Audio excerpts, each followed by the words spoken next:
Hello, ladies and gentlemen, boys and girls, college football fans. Hey, even high school football fans across the nation and around the world. This is Tim May with the Tim May Show. And boy, I've got a special co-pilot on this show this week. I've been wanting to talk to this young man for a while. Talked with him at the Braxton Miller football camp last year. Told him I would get him on my show eventually. He thought I was lying to him, but Chase Ferris, former Ohio State offensive lineman, actually former Ohio State defensive lineman also, former NFL journeyman, now head coach at Elyria Catholic High School. Welcome to the Tim May Show. Man, glad to be here, man. Glad we got a chance to get this thing rolling for sure. So yeah. Well, hey, don't touch the buttons or the steering yoke unless I ask you to, unless we get into an emergency, okay, over there in the co-pilot seat. Well, let's get right down to it, man. I mean, you're executive director of the Save Our Children chapter. Is that based in, where is that based in? Elyria, Ohio. Elyria. So it's Elyria so everything's in Elyria. And lo and behold, a month or a couple of months ago, you were named the head coach at Elyria Catholic High School, and you're bringing on associate head coach, or maybe it's assistant head coach, but what's the difference, right? Troy Smith, 2006 Heisman Trophy winner from Ohio State, former NFL quarterback, and Duran Grant, who's going to be your strength and conditioning coach, and basically I'm sure he's going to lord over the defense, whatever his title is, right? Well, my defensive coordinator. He's the D coordinator, yes. Yeah. And I had him on the Tim May Show a couple of years ago. I really like Duran, and of course, who doesn't like Troy? He's an interesting dude, to say the least. But catch people up, man. How did this come about? I mean, did you put your name in the hat? Did someone contact you? How did you become the head coach at Elyria Catholic High School, which I think is your first real full-time coaching job, isn't it? Yes, it is. Yes, it is. I originally got out of football, as we all do. And when the cheering stops, we have to refocus, recenter, and really rediscover who we are. As a person. Without football player being attached to the end. So that's how I ended up back home in Elyria, being the executive director of the nonprofit, which is Save Our Children. After being here for a few years, we start to get that itch for the game. You start seeing things, and you're like, yeah, people are doing things, but they're not doing it the way it should be done. We have things rolling, but it can be better. We want to continue to elevate and enhance in our community. So when the opportunity came, it was kind of a no-brainer for me, but at the same time, I had to make sure everything was solidified at Save Our Children, and that position wouldn't lack at all. As we went through the interview process, I told them, I said, hey, I'm not coming to work in the school. I found my passion, which is, education and after school mentoring for the youth in my city.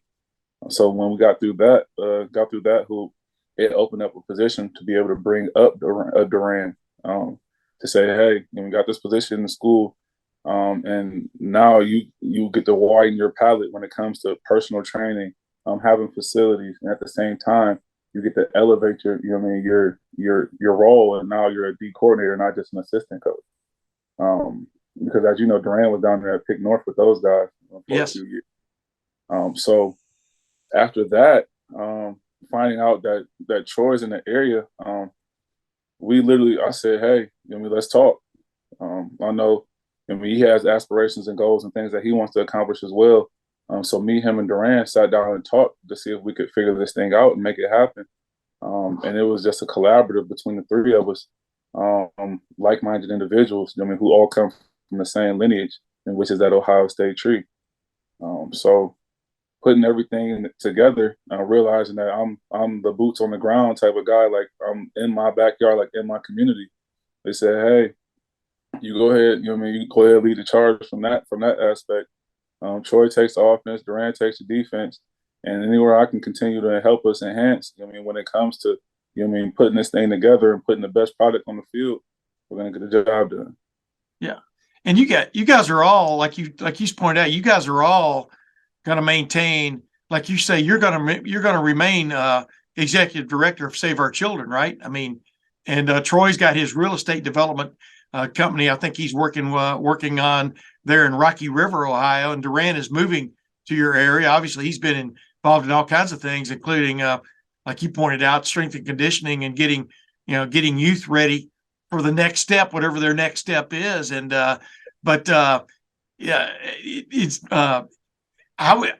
it's hard to be a head coach and not be 100% involved, though, in it. I would think you're thinking about this 24/7 now, right? I mean, you've dived into it off the high cliff. Yeah, we dove in head first. Like all three of us know how it looks to win. We know how it looks when it's right. We know what it looks like when it's not. None of us go for the excuses that we know how the high school jargon goes when it comes down to, hey, I'm over here, I'm over there. We know we've been around the block a few times. Yeah. So for us, it's to the point where we've been at the highest level, and we kind of have to like unwind it or unpack it a little bit, and really, hey, this is high school. You know what I mean? We can't go and give them a playbook with 100 plays and expect them to retain all knowledge and execute at a high level, because football isn't their job right now. Their job is they're student athletes. You know what I mean? So we make sure the classroom stuff is done first. And to be over there with a great group of guys like we have right now, that's the least of our worries, which is an amazing feeling. Yeah. So to be able to be in this role and just being able to kind of unpack it bit by bit, and really just realize, okay, when I was in high school, we did X, Y, Z.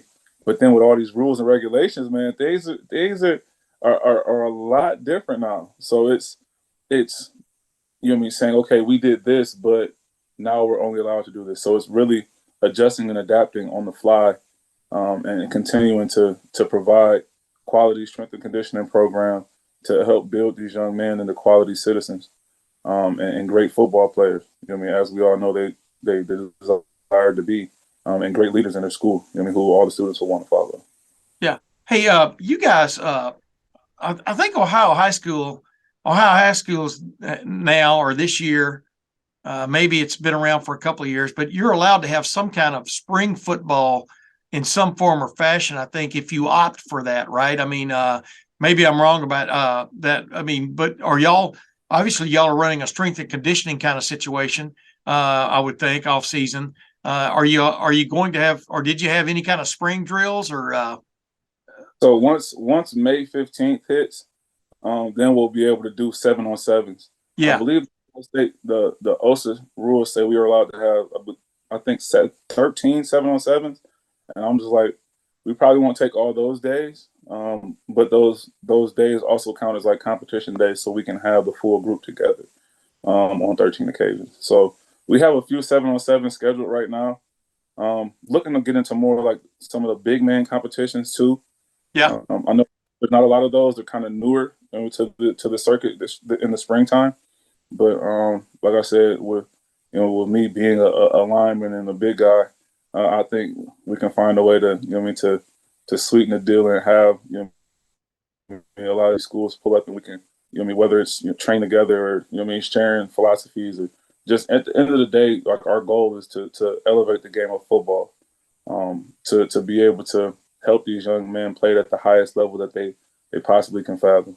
So whether it's getting us together and drilling, or getting us all together and finding a way to compete safely, we're all for it. Yeah. I remember talking with Chris Spillman when he he did talk radio for a long time and stuff and all kinds of other things, but he took that job with the Detroit Lions a couple of years ago, and basically as an assistant, do whatever is needed. You know what I mean? Basically assistant, I think maybe I think it's the president of the club, but he wanted to get back into being part of an organization, number one, that involved football, but number two, where you're judged every Sunday, or in your case, every Friday night or Saturday night, on winning or losing. At the end of the week what you did and stuff. He liked that. He missed that. James Laurinaitis did the same thing, became a GA Notre Dame last year, and now he's a GA with linebackers back at Ohio State. And that was one of the things that drew him back too, along with interaction, being part of something, but also knowing at the end of the day, you got a W or an L next to your name, and you kind of miss that, right? I mean, is that part of what kind of lured you back into this? So growing up, being an athlete, like you're always a part of a team. You always identify with the sport. You're always tied to something greater than yourself, like you said. Yeah. But for me, what drove me back to the game was seeing individuals or students in my community feeling that they had to leave our community in order to be successful. Yeah. I felt that they didn't really grow up with the same sense of pride, that I had being from, Elyria, being from a small town guy, even though Elyria, the public school is a D1 school. Elyria Catholic, we're D4. But at the same time, realizing that, hey, we can stay here in our backyard and Lorain County has talent. And it's our, per se, it's our duty. Yeah. Our duty is responsibility, to shine that light on Lorain County, to say, hey, there's a lot of guys here. They may not play here, but they're all here. So, you guys don't have to, you don't have to do, X, Y, and Z to, to be noticed, to be seen, to get that 3, 4, 5-star rating, that those other guys are getting. You can stay home and play in your community, for your community, in front of your community, and give the other youth in the community hope. I'm sure you've had a team meeting, right, of some sort. I mean, you kind of have to know who's coming back, right, and who you got. I mean, you've had one of those, right, haven't you? A couple, 3, maybe 12. What? Yeah, of course. Yeah, we've had a handful of them. Well, here's what I'm asking: get the guys together. Yeah. So when you walk in that room, were you excited about what you saw? Were you sort of like, oh my God, this is going to be a big job? I mean, you know what I mean? Or, were you disappointed by what you saw in front of you? I mean, explain your first gut feeling when you saw your team. Oh man, I was riled up. They did an actual, like a press release. So we walked into the room downstairs, and the whole team was sitting in there, and I'm looking at these guys like they're nervous. They didn't know they had about a month and a half not knowing who the football coach was going to be, but they still came in and continued to lift and get better. You know what I mean? And they had that drive and that hunger to be better each and every day. Cool. So that, like, I was extremely grateful for the coaches that stayed. I'm forever grateful, because they did everything not knowing what their own future was going to be, if a coach was going to come in and retain them on staff or not. But they did it for the kids, and for that, like I said, we owe them everything. So it was a no-brainer for me to keep those guys. So we have an amazing staff, of individuals who have a tremendous pride for their school, which is Elyria Catholic. And like I said, being a part of that lineage now, the only way for us is forward. The only way to go forward is through. Chase, are you going to be a walk-around head coach? Or are you obviously I know you're going to work with the lines in some form or fashion. Have you already determined, I'm sure you've thought this out, how you're going to approach being the head coach? You know what I mean? Just from a physical standpoint. Right. For me personally, being a head coach is being a great manager. We're not at the collegiate level where I have an assistant that I can say, hey, check this, hey, blow this whistle, hey, do that. And go wash my car. Yeah, go ahead. hey, no. But to be able to, for us, and being in this high school realm, we have to really be sufficient with the amount of time that we spend doing each thing. Like going through the rules, I'm looking, like it says, we only have 60 minutes a week to be able to go full go contact. Yeah. That's 2 30-minute periods. And I'm sitting here like, how do I manage that time? You know what I mean? So, yeah. So for me, it's having a heavy emphasis on the line play on both offense and defensive line, but it's really me and Duran focusing on how to develop these players. And then once we get rolling during the season, like I said, I have the utmost faith in all of our coaches that we've hired. So like I said, I'll be literally a support for them if they need me. But I'll probably be that, hey, stop over here in the O line for a little bit. Let me go check the linebackers. Let me, you know what I mean? That walk around and say, hey, yeah, just because I'm a line guy doesn't mean I don't know what this looks like. I know what it's supposed to look like. Hey, snap, you know what I mean? Snap down, Yeah. get into it. Yeah, all that. So Yeah. I'll be that. I'll be that fly on the wall, but I'm always around. I'm always watching. Yeah, I was going to say the economy that you have to work with there, what, 2 30-minute, what do you call it, full drill or full contact sessions a week. You can't waste a minute, right? I mean, you gotta be on what does they say? You got to be on a move with your head on a swivel the entire time there, because those are precious, those reps, right? And you sound like to me like, during your build up to this, I don't know if you kept a little notebook or just kept it in your head, but you've kind of like figured out, if I ever became a head coach one day, this is the way I would approach it, right? I mean, am I correct on that? No. So for me, for a while, coaching wasn't in the cards. But like I said, you can't you can't get ready. You have to stay ready. Yeah. So being around the Coach Myers, being around the Bill Belichick's, and being a part of the best season in Ohio State history and the worst season in Ohio State history, which is actually wild when you think about it. You know what it looks like to win. You know what I mean? And the things that Coach Meyer and Coach Marotti like ingrained in us, like it's 4 to 6, A to B, relentless effort. You know what I mean? It's the plan to win. It's the play great defense, win the kicking game, no turnovers, get 2 first downs, like all the stuff. Like it's ingrained in us. So when it comes time to coaching a high school football team, I have people saying, hey, how do you balance your time? How can you X, Y, Z? How can you do this or do that? And I say, number one, you win with people. I have individuals that coach with me that I trust, to handle the helm if I'm not there. Hence the titles. So at the same time, for us, football is second nature. This isn't something that we had to go out and, we've mastered this. We've got our 10,000 reps in. So things that it takes an individual who hasn't really played the game, and is trying to formulate different things to do, it may take them 2 or 3 hours. It may take me or Duran or Troy 30 minutes. You know what I mean? So, yes. There's a lot that goes into this, but at the same time, our overwhelming knowledge of the game, and the body positions, the schemes, the effort, it's all ingrained in us. Yeah. Eddie George, I've had him on my podcast several times, my show several times, but especially after he got that job at Tennessee State, kind of like you. I mean, he had no intention of being a head coach. I mean, he was trying to help Tennessee State kind of get going and stuff. And then all of a sudden somebody said, well, why don't you be the head coach? You know what I mean? Type thing. And next thing you know, he said yes, and but he'd never really even been a coach except working with his kids and stuff, a little bit.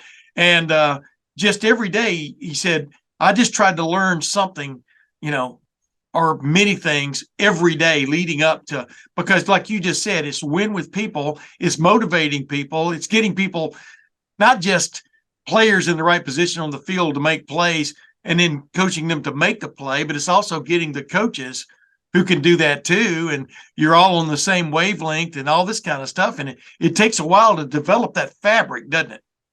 Yeah. Like I said, you have to, the relationships and the bonds aren't built overnight. They're built and forged, and under stressful situations. We've yet to be battle tested yet. But each and every day we come in there, we give it our all. Like I had a coach the other day say, hey, I noticed when you come out there, you fired up. After we finished the workout, we could see you declining. We got to get some more snacks in here or something. And I'm like, because I'm emptying, like I expect our kids to empty the tank. I'm emptying the tank every day as a coach. When they see me out there, sometimes I have a whistle. Sometimes I might just be yelling the whole time. Like, tell him, I might say hit, I might say go. It might be a whistle, it might not be a whistle, it might be a Yeah. foot. You never know. Like, but whatever I have in the tank, they get it. You know what I mean? And I expect the same in return. I tell the players every day, effort is non-negotiable, and the game rewards those who work hard. I mean, so at the end of the day, we we don't we don't we don't say things, throw them to the wall, and hope they stick. We lead by example. You know what I mean? Expect them to follow. Yeah, I've admired you for a while. I used to kid you, not kid. I mean, used to talk to you as often as I could when you were at Ohio State. I mean, things aren't like the old days where you can just hang out, But Right. but along with your beard, which is one of the great beards, I think in the human race right now, it always has been. You know how much I admired that in my negative version of it, or as my wife says, yeah, that's probably the right thing to call it, negative. But it just seemed to me like you were always paying attention, other than not just what you were supposed to be doing, etc. And Luke Fickell was like this when he was at Ohio State. He was paying attention to how things were being done from the coaching side of things. I mean, he was kind of like hanging out. Luke Fickell's now at Wisconsin and stuff. It's one of the great success stories in college football coaching. But when you were like you just pointed out, Bill Belichick, I mean, I would think, on the one hand, you're trying to make the team and play and, et cetera. But the other hand is you're learning, right? I mean, you're learning about how this guy is running this organization, along with having Tom Brady. What else did he do, that made him a winner? But, what did you just pick up that still sticks with you being around Bill Belichick and the way he did things? Man, it's the simple slogan, and it's everywhere. He doesn't expect you to go above and beyond and be, this lights out guy. He just wants you to come in and do your job. Yeah, do your job. It's everywhere. When you go up there to this, it's everywhere. Do your job. So that's all he expects. Like, he expects nothing more, nothing less. Do your job. And then he has little tidbits he'll throw out here and there, and then you see how different things play into fact. Like, pros stay up, like pros don't fall. You know what I mean? Pros practice staying up. And like I said, if you fall too many times, then you must not be a pro. But anytime that goes into your strength and conditioning, okay, is my core strong enough to sustain these hits? You know what I mean? Are my arms big enough to withhold or to block a 350-pound lineman? You know what I mean? Am I doing everything I need to do to learn these plays? You know what I mean? And know all 50. I don't know if it was somewhere. It was up there. All 50 rally calls. Like, it's like, I opened up my book bag the other day and I found my travel book bag from when I was in New England. I use the same book bag every trip. And I pulled it out, and I felt one of the side pockets. I had a stack of color coded note cards.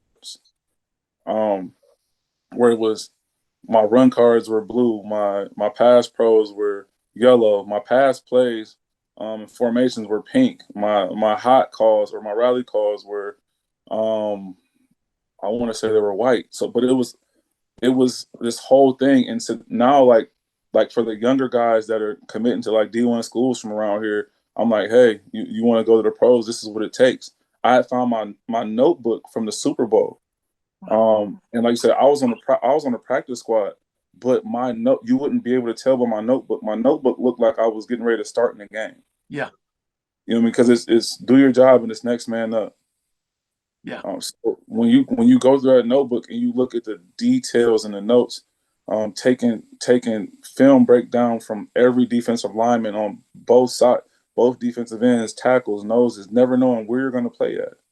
Knowing all 5 positions. I would literally in practice go in at right tackle and end up over at left tackle. Oh, wow.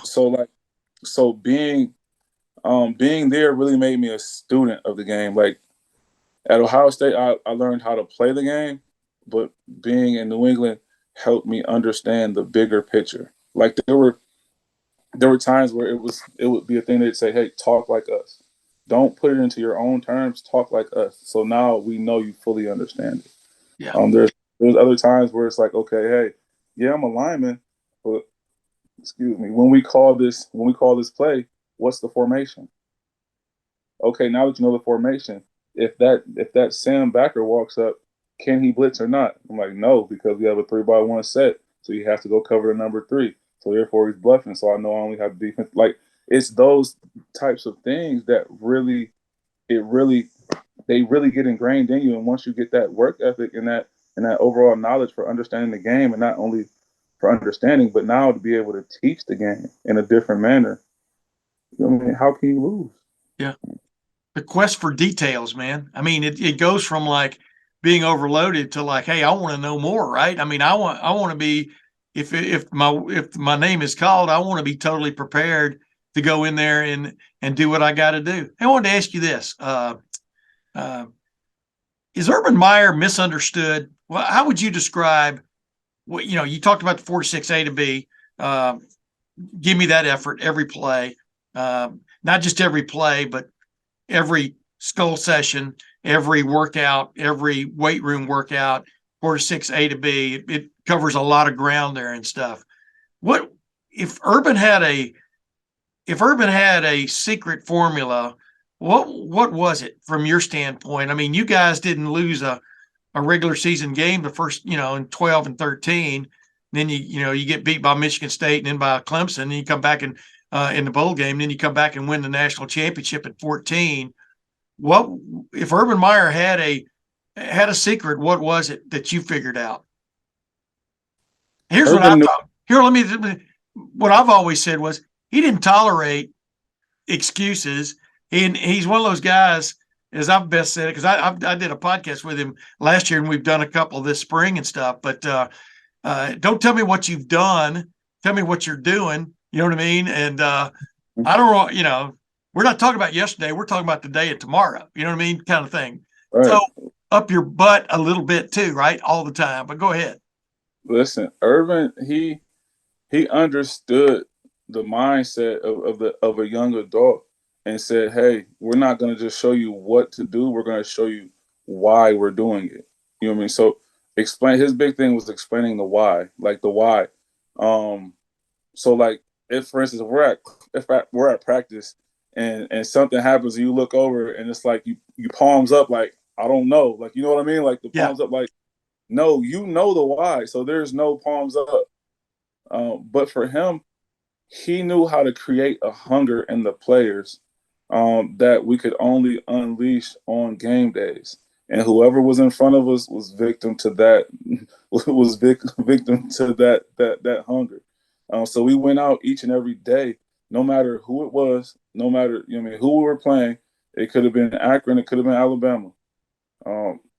Whoever was in front of us, we had to unleash that. And at the same time, he knew that, hey, he would look at us and he could look at you and tell if you're ready or not. Like he's been around those guys. Think about the things he'd done previously, in Florida, the Utahs, the BGs. Yeah. Like he'd tell us, like, look, I gotta beat my BG team would have stumped you guys.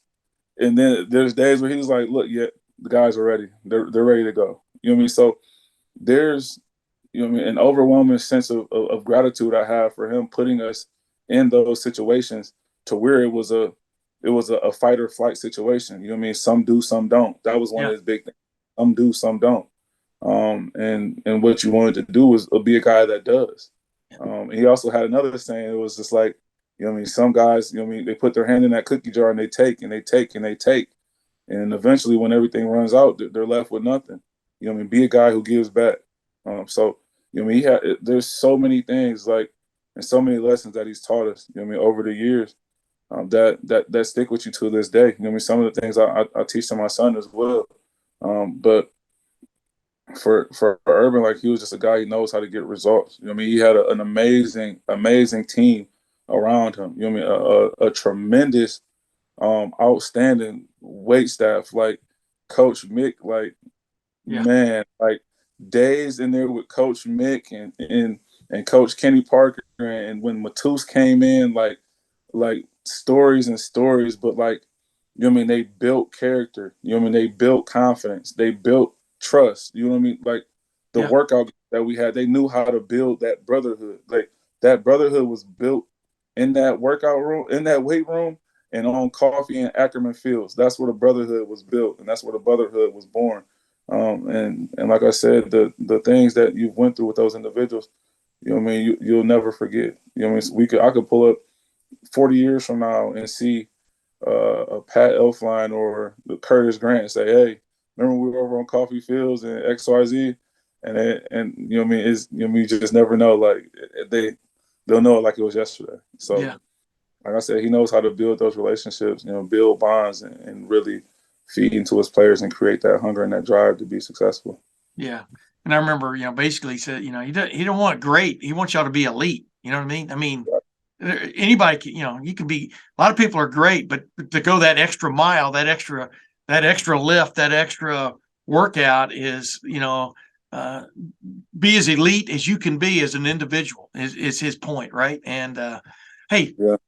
well, let's real quick before you go. I appreciate you doing this, Chase, and you've been sitting in that co-pilot seat. I mean, I've been impressed by the way you've been. I've let you fly this plane. But speaking of flying the plane, you're the head coach. Troy Smith's your offensive coordinator, assistant head coach. Yeah. Have y'all already figured out, who's calling the plays and who has? You understand what I'm saying? Who has censorship? Listen, man. I said, listen. It's his show to run. Anywhere I can continue and enhance, like I said, I'll do that. Like I said, it's his show to run. We're gonna get the show on the road. Just know that. 3rd and 2, and this is your 3rd and 2, and he makes a call, and you're on the headset, and you don't like that call because you don't feel like, because you're watching the game too. You've got that gut feeling. You know your team. 3rd and no, let's make it 3rd and 4 because that's a little bit more of a tricky thing. Championship on the line, etc. Or is it going to be a confab, or are you going to go, "Hey, Troy, it's all yours, man"? Listen, we're winning the championship. He's got us there. He could take it from there. I like that. And Durant, same thing. Trust him with my life. You're not going to say, "Hey, blitz the hell out of him, Durant." Come on, man. Come on, Listen, man. Huh? he know what type of time I'm on. He know what type of energy I'm bringing. But at the same time, I trust him to do his job. That's why I brought these guys up here. Like I said, anywhere I can continue and enhance, I'm there. Other than that, and when they got the rings, I'm there to be of service if they need me. Yeah. I was going to say, you guys all have rings of some sort you can flash at people to show that, yeah, you've been there, done that. Real quickly before you go, offensively, what are you going to run? I mean, what's going to I don't know, define your offense? Listen here. We're gonna be a bunch of Wild hogs. Listen, I tell these kids so much in the weight room. I'll just say this. You know what I mean? They'll be ready to compete when the foot hits the ball. Just know that. Okay. But are you going to spread the field? Are you going to line up and shove it down their throat? What are you going to do, Chase? Listen, you'll have to show up at the first game, August 18th versus Liberty Benton High School in Findlay. You already got closed practices. You're already keeping secrets. Defensively, though, what are you going to be all about? Are you going to be all about pressure? What are you going to be about? Nah, going to have to show up the first game, August 18th versus Liberty Benton. We'll see you. I may be there, actually. That's not that far of a drive for this 69-year-old. Hey, Chase, man, I really appreciate you joining me, man. This was cool, and it's fun, and it's like, this is you've dived into the deep end of the pool immediately, man. You didn't do the GA route, right? And it's going to be interesting to watch you three guys coexist along with your other coaches, but mainly you three guys, which a lot of people, I mean, this drew national headlines when you guys got this job. So I'm wishing you all the best, my man. I am going to come up and watch you maybe a couple times. Can I get in for free? Listen, I'll send the golf cart out for you. Don't worry about it. You are a sweetheart, and I mean that professionally. Appreciate it, man. Hey, Chase, thanks for joining the Tim May Show. Man, I appreciate you, Tim, man. Have a great one. And ladies and gentlemen, until next week, we'll see you then.